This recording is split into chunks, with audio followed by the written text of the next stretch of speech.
거룩하시고 존귀하신 아버지 하나님 감사합니다. 오늘도 이렇게 우리를 하나님 존전 앞에 주님 예배할 수 있는 자로 우리를 불러주시니 감사합니다. 하나님의 은혜에 우리가 이 자리에 있는 줄로 믿습니다. 하나님의 사랑 때문에 우리가 또 이 자리에서 하나님의 이름을 찬양할 수 있음을 이 시간 고백합니다. 아버지 하나님, 주님을 사랑하기 원하는 사랑하는 우리 온 사람에게 모든 성도들이 이 시간 주의 존전 앞에서 하나님을 찬양하고 예배할 때에 아버지 하나님, 이 시간 예배하신 그 영광과 은혜들이 우리의 심령 가운데 내려지게 하여 주옵시고, 하나님의 임재를 경험하는 이 예배를 통하여서 우리의 삶이 변화되어지고, 또한 아버지 하나님, 우리가 하나님께 어떻게 영광 돌려야 되는지에 대해서 우리가 깊이 깨닫고 결단하는 이 시간이 될 수 있도록 하나님 은혜를 더하여 주시옵소서. 이 시간도 우리와 함께 하실 주님께 모든 영광을 올려드리며 살아계신 우리 주 예수 그리스도의 이름으로 간절히 기도드리옵나이다. 아멘. 우리 시간에 하나님의 말씀 우리 함께 보도록 하겠습니다. 오늘 주신 말씀은 이사야 19장 16절에서 25절의 말씀입니다.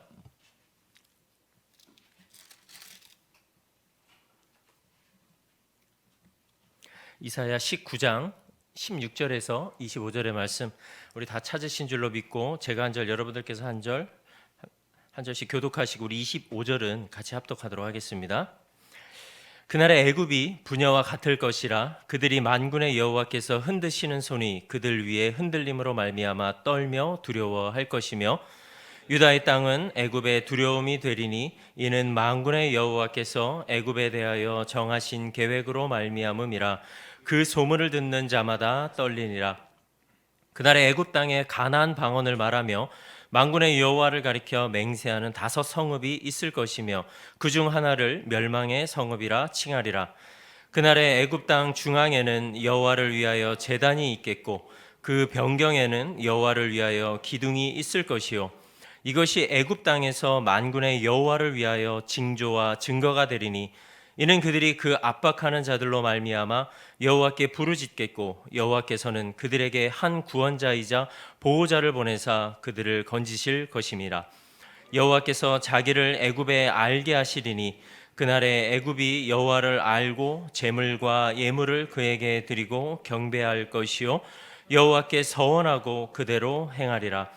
여호와께서 애굽을 치실지라도 치시고는 고치실 것이므로 그들이 여호와께로 돌아올 것이라. 여호와께서 그들의 간구함을 들으시고 그들을 고쳐 주시리라.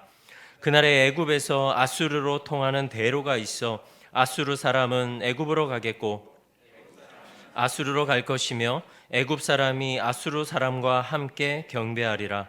그날에 이스라엘이 애굽 및 아수르와 더불어 셋이 세계 중에 복이 되리니, 우리 25절 같이 읽겠습니다. 이는 만군의 여호와께서 복주시며 이르시되 내 백성 애굽이여, 내 손으로 지은 아수르여, 나의 기업 이스라엘이여, 복이 있을지어다 하실 것임이라. 아멘. 오늘 말씀의 제목은 알 수 없는 그날입니다. 우리가 알 수 없는 그날, 언제가 그날인지는 우리가 알 수 없지만 우리가 모든 것을 하나님의 섭리 가운데 또 하나님의 그 타임라인 가운데 우리가 바라볼 때에 그 알 수 없는 날은 하나님의 구원의 때라고 믿습니다. 우리가 이 시간에 이사야 19장 이 16절에서 25절의 말씀을 통하여서 하나님의 구원의 때가 언제인지, 또 그때를 우리가 어떻게 대비해야 되는지 오늘 말씀을 통해서 함께 은혜를 나누기를 원합니다.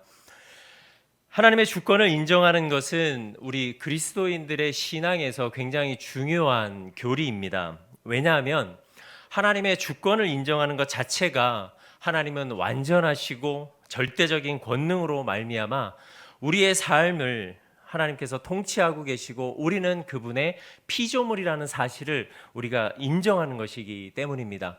따라서 우리가 하나님의 주권을 인정한다라는 것은 단순히 하나님은 절대적이신 분이시고 권능이 많으시고 모든 것을 이루실 수 있는 하나님이라는 것을 인정함과 동시에 우리는 그분에 속한 자라는 것을 나 또한 인정하는 것입니다.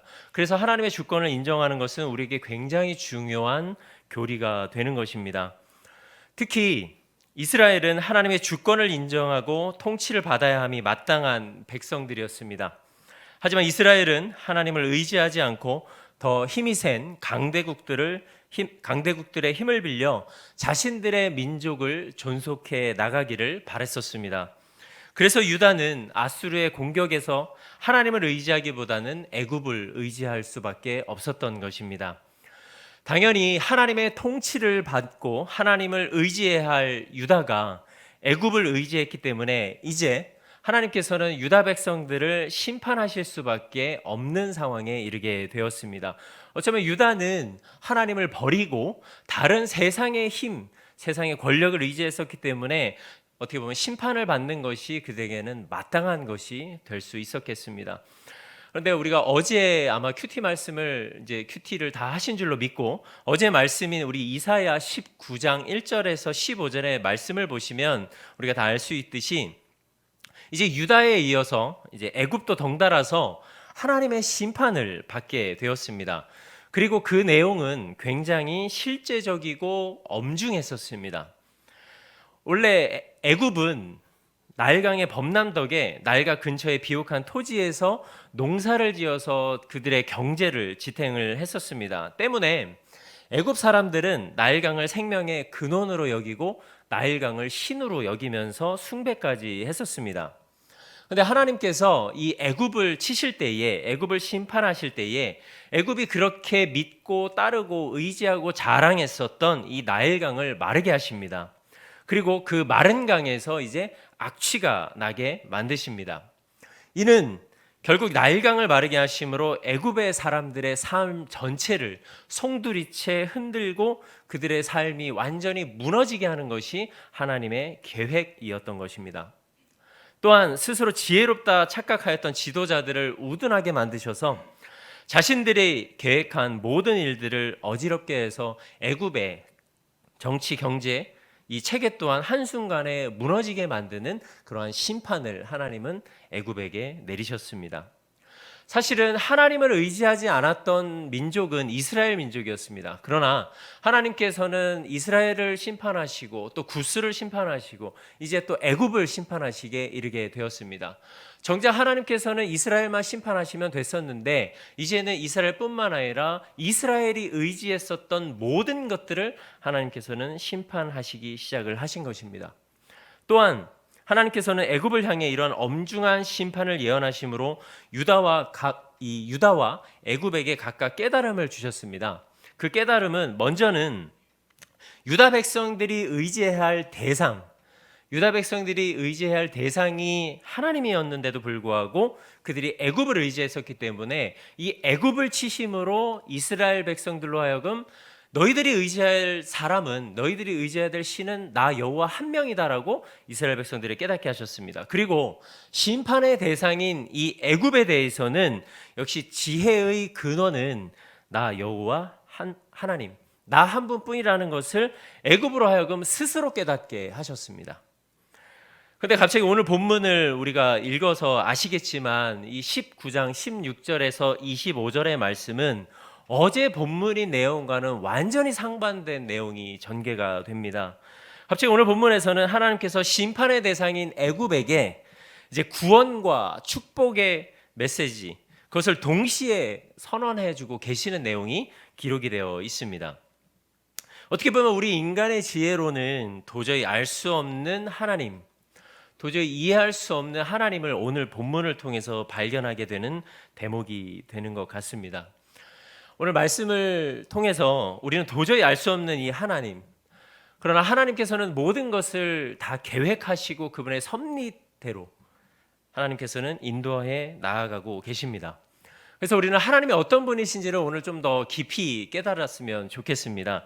그래서 오늘 말씀을 통해서 우리가 하나님이 어떤 분이신지를 깨닫고 우리 이 시간을 통해서 우리 하나님께서 하나님의 주권 아래에, 하나님의 주권 하에 있는 우리가 또 어떠한 삶을 살기를 원하시는지를 이 메시지를 통해서 함께 깨닫고 우리 마음속에 주시는 그 은혜대로 우리가 깨닫고 주님 앞에 결단하는 그런 시간이 되기를 간절히 소망합니다.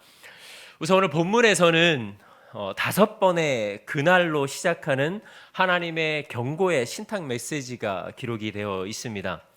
우리는 이 메시지를 통해서 그날 5번에 반복되는 이 그날의 내용을 통해서 하나님의 어떤 분이신지, 그리고 하나님의 주권적 역사하심이 어떻게 나타나는지를 좀 더 깊이 우리가 깨달을 수가 있습니다. 첫 번째로 우리가 16절에서 17절의 메시지인 이 그날의 내용에 대해서 한번 살펴보도록 하겠습니다. 우리가 16절에서 17절을 우리 같이 한번 다시 읽어보도록 하겠습니다. 16절에서 17절 말씀 우리 같이 읽겠습니다. 그날에 애굽이 부녀와 같을 것이라 그들이 만군의 여호와께서 흔드시는 손이 그들 위에 흔들림으로 말미암아 떨며 두려워할 것이며 유다의 땅은 애굽의 두려움이 되리니 여호와께서 애굽에 대하여 정하신 계획으로 말미암아 그 소문을 듣는 자마다 아멘. 유다가 애굽 사람에게 두려움이 될 것이라고 말씀하고 계십니다. 그 이유는 애굽이 이제 유다 땅에 계시된 하나님의 심판의 메시지를 들었고, 그리고 자신들에게도 하나님께서 앞서 말씀드렸던 어제 큐티 내용이죠. 1절부터 15절의 그 심판의 내용이 이스라엘에게도 실현될 것이기 때문에 이제 그 심판의 메시지가 우리에게도 실행될 것이다라는 확신이 생기게 된 것입니다. 그래서 애굽은 이제 그 이 심판의 메시지를 들으면서 두려움에 사로잡히게 된 것이죠. 그리고 곧 임할 심판으로 인해서 그들은 애굽은 여자들처럼 두려움에 사로잡혀 떨게 될 것이라고 이야기하고 있는 것입니다. 그들은 이미 애굽이죠. 애굽은 이미 과거에 이 홍해에서 바로의 군대를 몰살시키셨던 것처럼 하나님께서 손을 들어 그들을 심판하신다면 그 심판이 얼마나 무서운지를 애굽 사람들은 이미 알고 있었던 것입니다. 따라서 이 말은 하나님께서 애굽의 심판을 내리실 때에 그들이 극도의 공포에 사로잡히게 될 것이다라는 내용을 비유적으로 지금 표현하고 있는 것입니다. 하나님께서 그 이스라엘 백성들에게 하셨던 그 심판의 메시지가 이제 애굽 백성들에게도 이어질 것이라는 것을 애굽 백성이 이제 스스로 알게 된 것입니다. 그러므로 말미암아 애굽 백성들은 굉장한 두려움에 떨게 된 것이죠. 그것을 비유적으로 오늘 16절에서 17절에 표현해주고 있는 것입니다. 그리고 이어서 이제는 18절부터 이 두 번째 그날부터 다섯 번째 그날에는 첫 번째 그날에 기록된 이 메시지와는 좀 다른 메시지입니다. 두 번째부터 다섯 번째 그날에가 이어지게 되는데, 여기서부터는 이제 진짜 우리가 좀 잘 이해하기 힘든 그런 메시지들이 기록이 되어 있습니다. 자, 애굽 땅에 여호와를 경배하는 다섯 성읍이 생기고 애굽 사람들 가운데 하나님을 여호와로 인정하고 하나님께 충성을 맹세하기 시작하는 내용이 18절에 기록이 되어 있습니다. 또한 그날에 애굽 땅의 가나안 방언을 말하며 라고 말씀하고 있는데, 여기서 말하는 가나안 방언은 히브리어겠죠. 당연히 히브리어를 가리키고 있는데, 즉 성읍에 사는 애굽에 살아가는 이스라엘 사람들, 그러니까 애굽에 살아가는 개종한 사람들과 함께 히브리어로 애굽 사람들이 하나님을 찬양하게 됐다라는 것입니다. 한마디로 애굽 사람들이 이제 히브리어로 야훼 하나님을 찬양하고 예배하게 되었다라는 것입니다. 여기서 끝이 아니라 더 나아가서 이 멸망의 성읍, 이 18절에 멸망의 성읍이 나오는데, 여기는 나일강 상류에 있는 헬레오폴리스라는 도시를 의미를 합니다.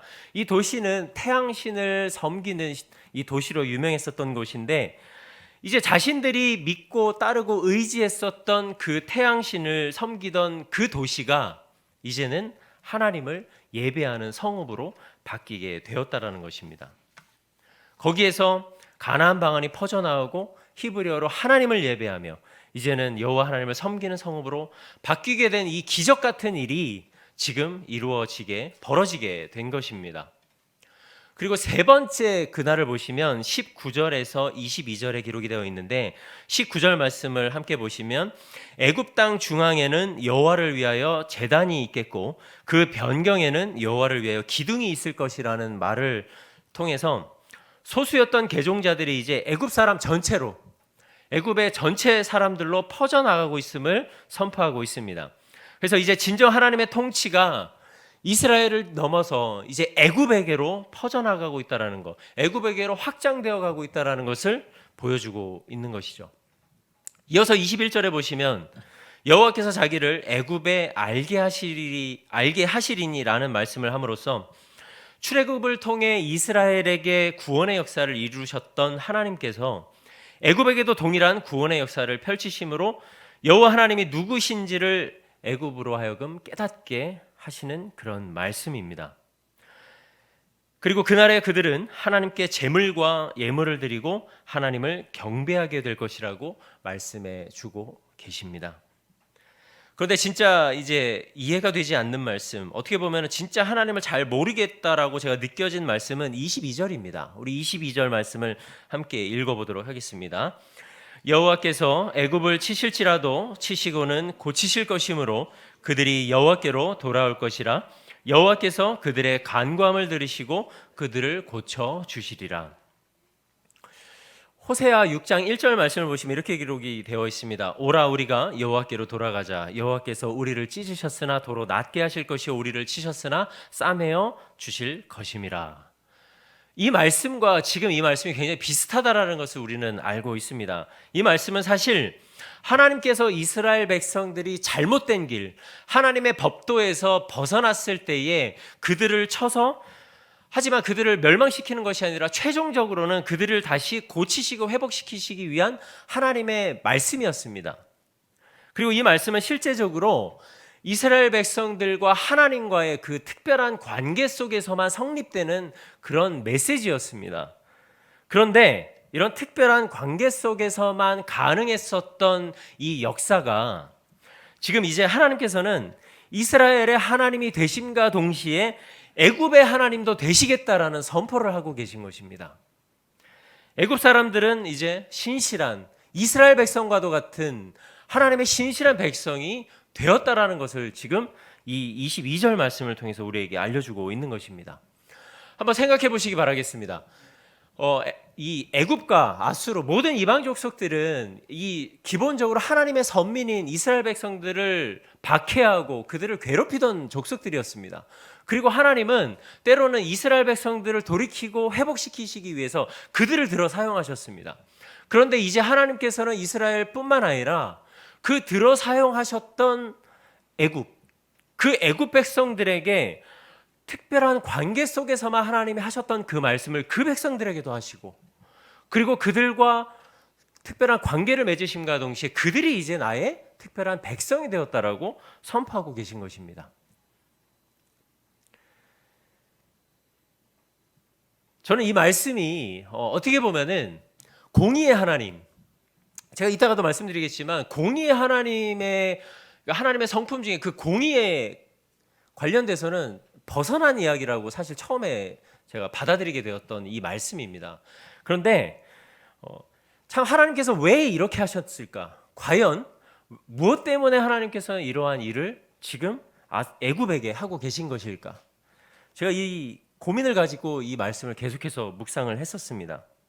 그리고 이어서 23절의 말씀을 함께 보도록 하겠습니다. 23절의 그날에가 이제 네 번째 그날입니다. 네 번째 그날은 회복의 메시지에서 이제 한 단계 더 발전하게 됩니다. 우리 23절 말씀을 함께 합독하도록 하겠습니다.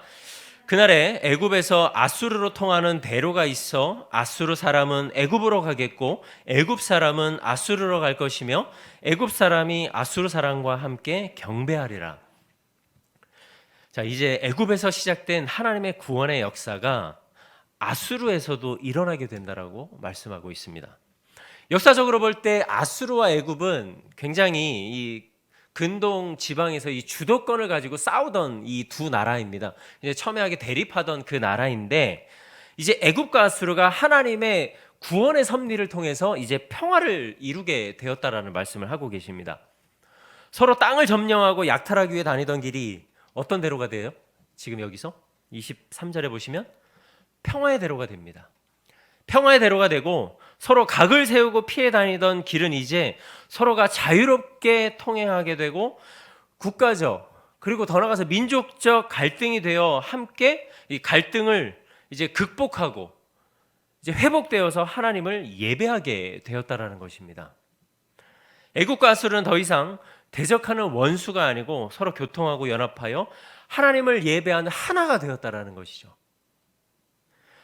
애굽만 구원하신 것이 아니라 아수르를 구원하셨습니다.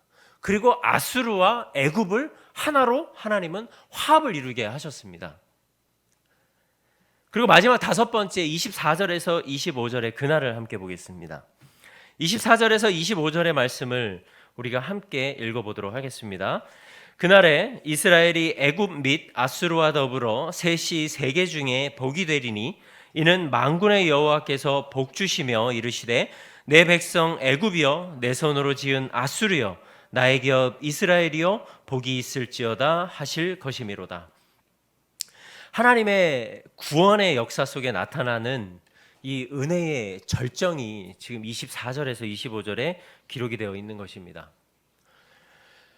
이스라엘을 심판하시고 이방족 속인 구스를 심판하시고 그 다음에 애굽을 심판하시고 아수르를 심판하시기로 작정하신 하나님께서 이제 애굽을 회복시키신다라고 말씀하시고 그 다음에 아수르를 회복시킨다라고 말씀하십니다.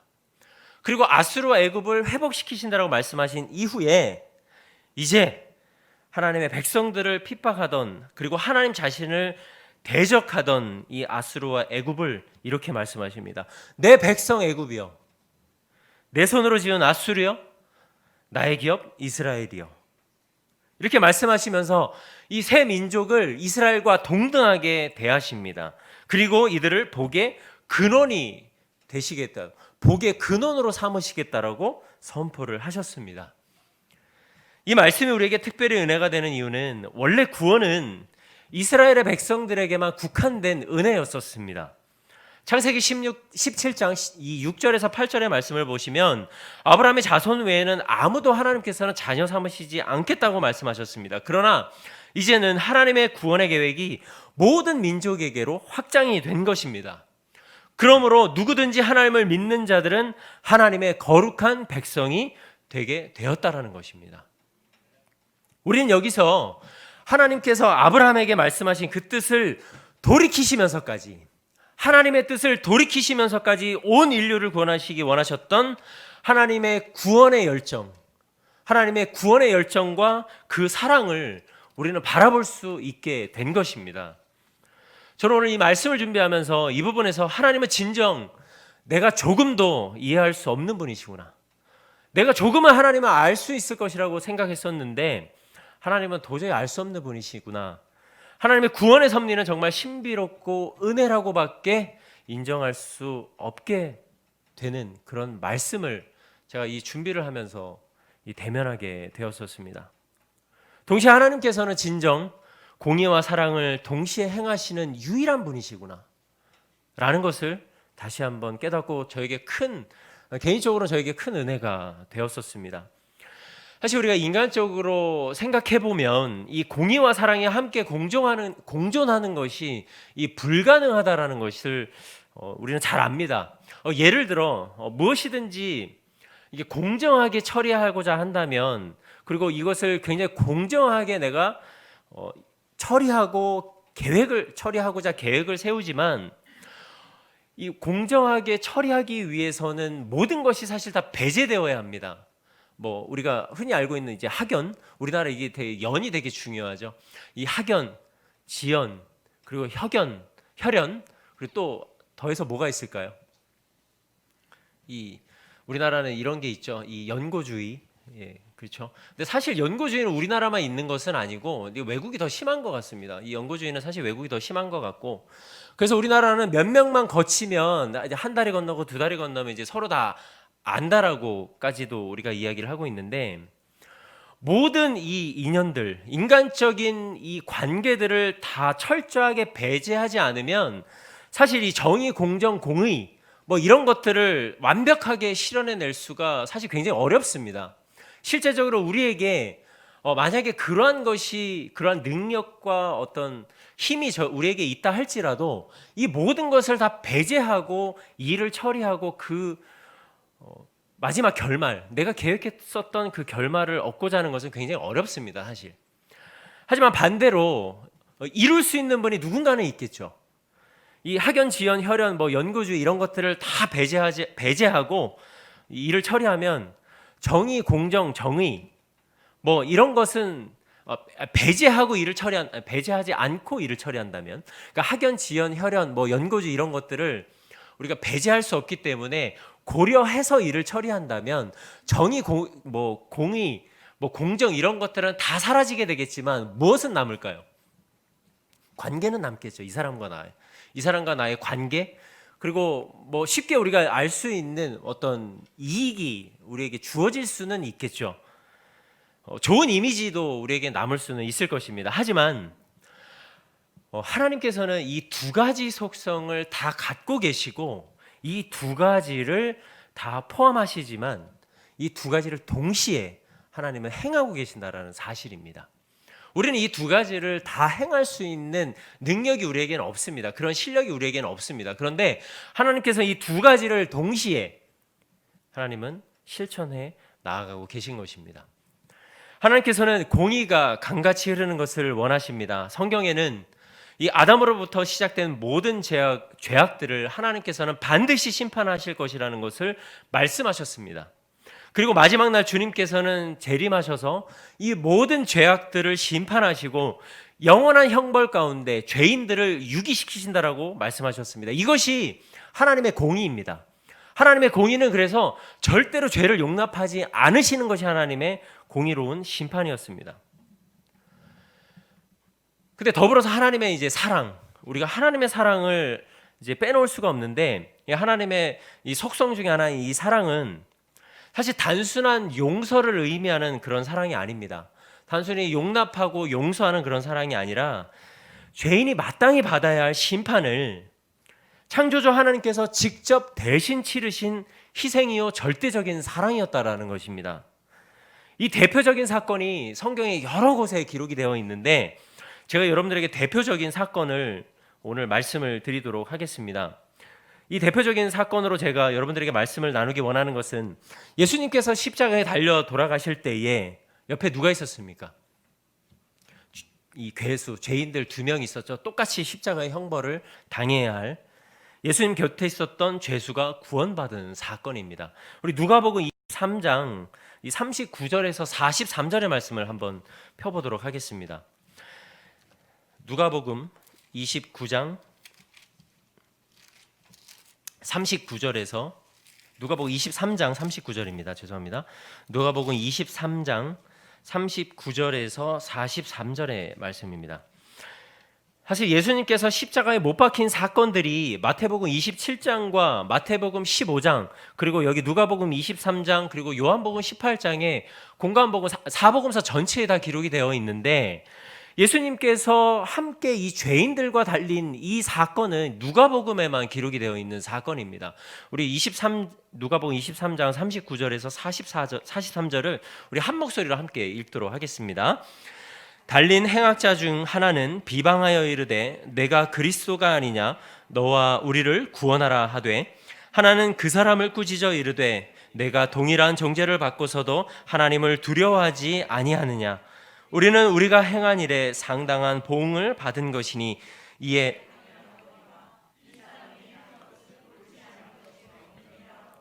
이르되 예수여 당신의 나라에 임하실 때에 나를 기억하소서 하니 그래서 이르시되 진실로 내게 이르노니 오늘 내가 나와 함께 낙원에 있으리라 하시리라. 아멘. 자, 누가복음 우리가 23장 39절에서 43절의 말씀을 함께 읽었습니다. 이 첫 번째 괴수는 이렇게 표현하겠습니다. 예수님을 바라보면서 실실 이제 웃으면서 이제 좀 약간 이제 빈정대면서 이제 예수님께 말을 합니다. 너가 당신이 진짜 그리스도라면 자신을 구원시켜 봐라 라고 조롱하듯이 이야기를 합니다. 하지만 대조적으로 이 두 번째 괴수는 오히려 이 첫 번째 죄수를 향해 이렇게 합니다. 네가 동일한 정죄를 받고서도 어찌 하나님을 두려워하지 않느냐 라고 이야기를 합니다.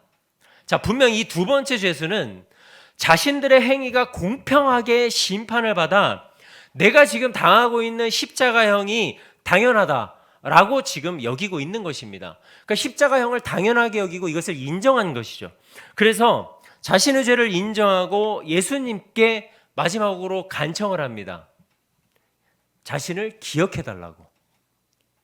그리고 예수님은 그 죄수에게 곧바로 뭐라고 말씀하십니까?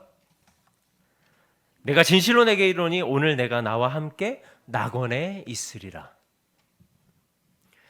예수님은 그 죄수에게 곧바로 낙원에 들어갈 것을 확신시켜 주셨습니다. 원래 아까도 제가 말씀드렸지만 하나님의 공의의 성품대로 죄는 제대로 심판하셔야 합니다. 그 죄를 주님께서는 근데 지금 대신 이 죄값을 치르고 계신 것입니다.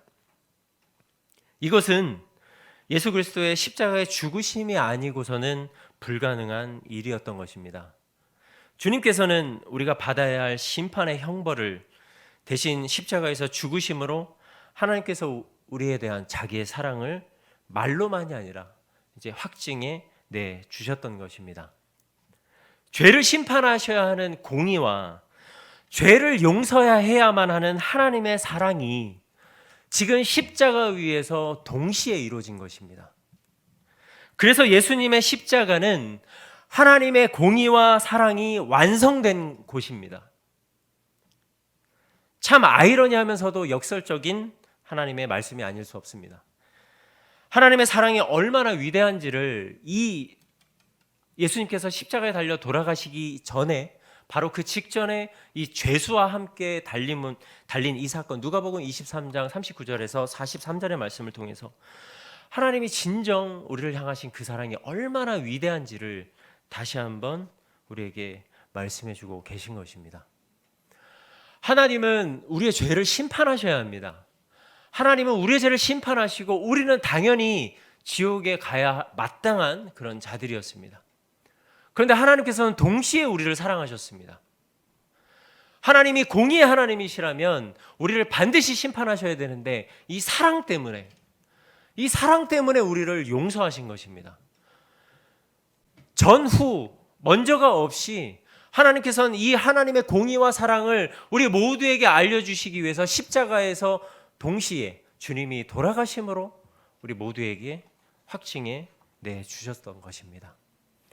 동시에 일어난 하나님의 공의와 하나님의 사랑이 오늘 이 애굽 백성들 그리고 아수르 백성들을 구원하신 이 구약의 하나님에게서 먼저 나타났었던 것입니다. 그래서 그 은혜, 그 구원의 은혜가 지금도 우리에게 전해질 수밖에 없었던 것이죠. 예수 그리스도의 십자가의 사건이 없었다면 우리는 예수님께서 십자가에 돌아가실 때에 예수님 옆에서 죽을 수밖에 없었던 그 첫 번째 죄수, 두 번째 죄수가 아닌 그 첫 번째 죄수의 운명 같을 수밖에 없었을 것입니다. 아마 우리가 예수님을 만나기 이전의 삶이 아마 이랬던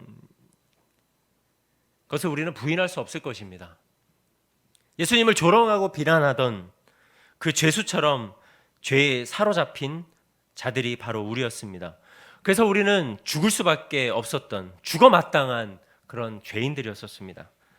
그러나 우리를 보시는 하나님의 마음은 십자가에서 죄수를 못 받고 죽이려는 사람들과는 반대로 오히려 우리를 위해서 십자가에서 죽으심을 선택하셨던 것입니다. 우리의 죄를 짊어지시고 대신 심판을 치르시고 십자가의 사랑을 확증해 내셨던 것입니다. 오늘 말씀을 통해서 우리는 원수와 대적자들마저도 하나님의 백성 삼아 주신 하나님의 공의와 무한한 사랑, 그리고 그 사랑은 우리를 구원하시기 위한 이미 계획된 하나님의 섭리요 은혜였다라는 것을 우리는 오늘 말씀을 통해서 깨달을 수가 있게 되었습니다. 이 자리에 있는 우리 모두는 사실 그 공의와 사랑을 체험한 당사자요 또 증인들입니다. 그리고 이제는 인류를 향한 하나님의 뜻과 그 계획이 하나님께서는 여전히 우리를 통해서 계속적으로 선포되어지기를 원하십니다. 그래서 우리를 복음의 메신저로 삼아주시고 우리를 세워주신 것입니다.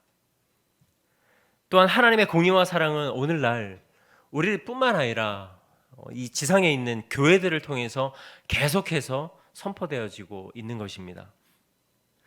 그래서 우리를 구원하신 하나님의 뜻에 따라서 우리 안에만 구원이 있는 것이 아니라 세상 속에서도 하나님의 부르심을 기다리고 있는 영혼들이 있다는 것을 우리는 반드시 기억해야 합니다. 오늘 말씀 우리에게 이것을 다시 한번 깨닫게 해주고 있습니다. 우리는 하나님의 공의와 사랑의 성품을 닮아서 세상 속에서 하나님의 나라를 확장해 나가는 도구요, 메신저가 되어야 한다라는 것입니다. 우리가 너무나도 잘 알고 있는, 이미 익히 알고 있는 내용입니다. 왜 우리가 이것을 이미 익히 알고 있는 내용일까요? 우리가 귀에 덕지덕지 들었던 얘기들입니다. 복음을 전해야 되고, 우리가 그 복음에 합당한 삶을 살아야 되고, 그 복음으로 말미암아 매일매일의 삶이 하나님의 기쁨이 되고 하나님의 영광을 나타내는 삶이라는 것을 우리는 너무나도 잘 알고 있습니다. 이것에 있어서 다른 이견을 다른 사람이 아무도 없을 것입니다. 그래서 어떻게 보면 이 말씀이 우리에게는 은혜가 되지 않을 수도 있을 것입니다. 하지만 우리가 이것이 왜 익숙해졌나를 우리가 곰곰이 다시 생각해 보면 그 은혜를 다시 한번 그 은혜를 우리가 회복하기 위해서 우리의 삶을 반추해 보면 하나님께서 이루셨던 그 위대한 역사가 다른 인간은 절대로 할 수 없었던, 오직 하나님만이 하실 수 있었던 사역이었었기 때문에 우리가 그 사역을 차마 우리의 힘으로는 감당할 수 없기 때문에 이 은혜들을 우리가 계속해서 잊어버리면서 살아가는 것입니다.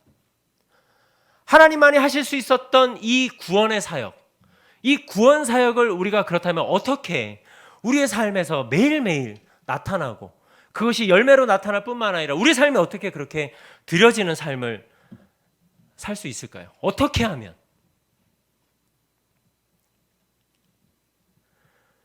우리의 삶을 하나님께 온전히 드릴 준비가 우리에게 되어야 하고, 우리가 회복하지 못하는 거룩함을 회복해야 되고, 예수 그리스도가 왜 십자가에서 달려 죽으실 수밖에 없었는지, 왜 나는 그 예수 그리스도 옆에 있었던, 예수님 옆에 있었던 예수님을 조롱하고 비난하고 죽을 수밖에 없었던 그런 자였는데 왜 주님이 나를 구원하셨는지, 이것을 우리는 다시 회복해야 합니다. 이것을 다시 깨달아야 합니다. 매일 깨달아야 합니다.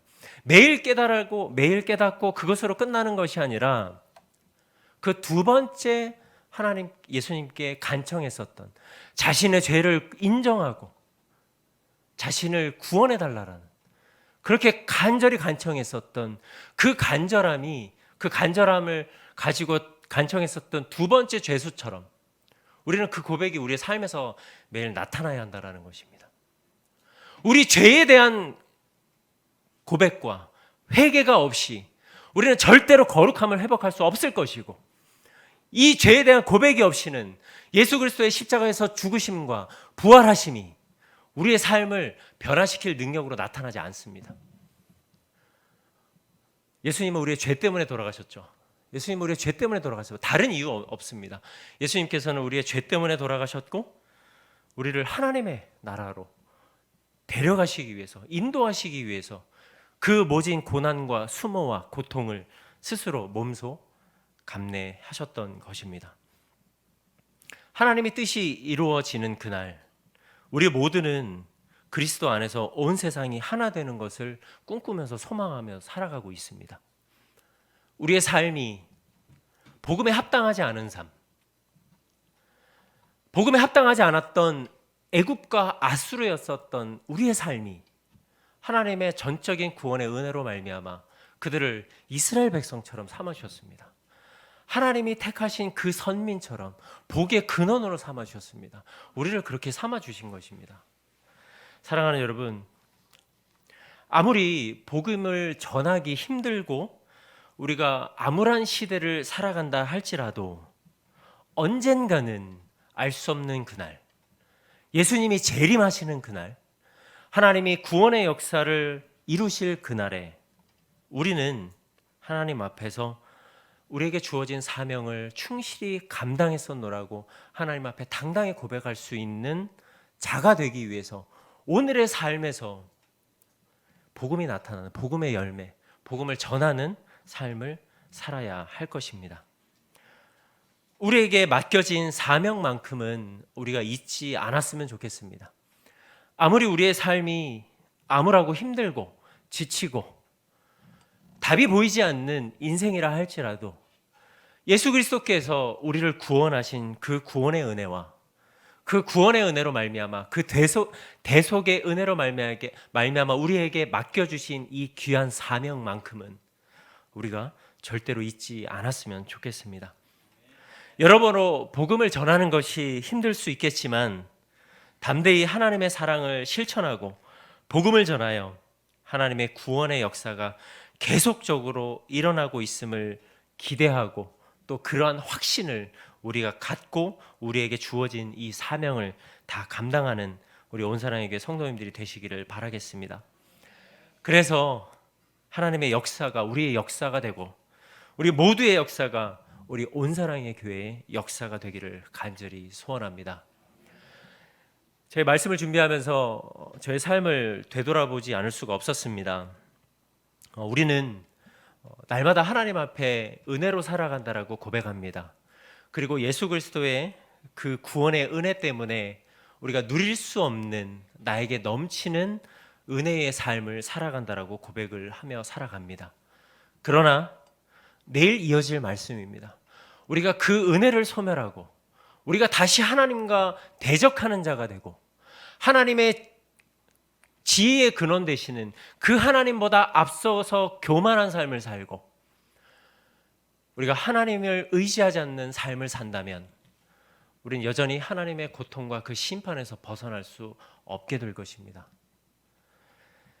우리를 괴롭히고 우리를 힘들게 하는 것들은 하나님이 우리를 온전케 하시는 하나님의 어떻게 보면 예비하신 그 은혜를 주시기 위한 과정이라 여기면 좋겠습니다. 그래서 우리가 힘든 이 시간들도 언젠가는 끝이 있는 것이고 이 힘든 시간 속에서 그 끝만을 위해서 달려가는 것이 아니라 오늘의 주어진 삶에서 우리가 예수님의 복음 때문에 구원받은 백성으로서 하나님의 영광을 구하고 하나님의 기쁨이 되는 그러한 삶을 살아가는 저와 여러분들이 되기를 간절히 바라겠습니다.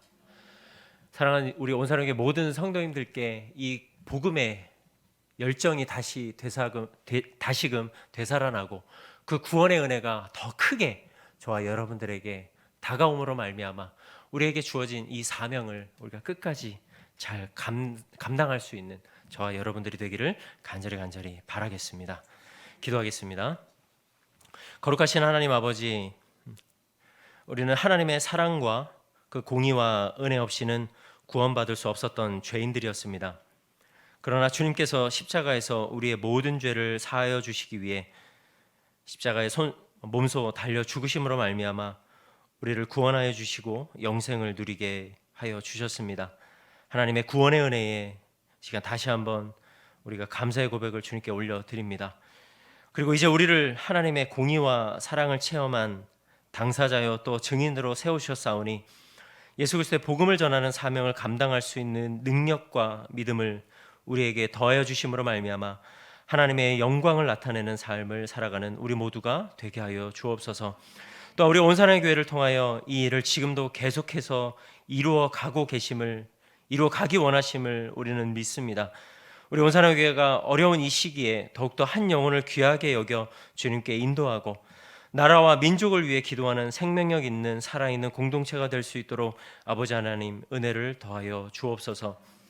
아수르와 하나님을 대적하였던 아수르와 애굽을 구원하셨던 아버지 하나님의 은혜에 우리가 다시 한번 감사드리고 또 우리를 그렇게 구원하신 하나님의 사랑과 공의에 우리가 다시 한번 감사드리며 우리가 복음에 합당한 삶을 살아가는 이 자리에 있는 우리 온사랑의 모든 성도님들 될 수 있도록 아버지 하나님의 은혜를 더하여 주옵소서. 오늘도 주신 말씀에 감사드리고 인간의 생각은 뒤로 물러가게 하시며 우리 예수 그리스도의 하나님의 진리의 말씀만이 우리의 심령 가운데 남아 열매 맺게 하여 주옵소서. 감사드리오며 살아계신 우리 주 예수 그리스도의 이름으로 간절히 기도드리옵나이다. 아멘.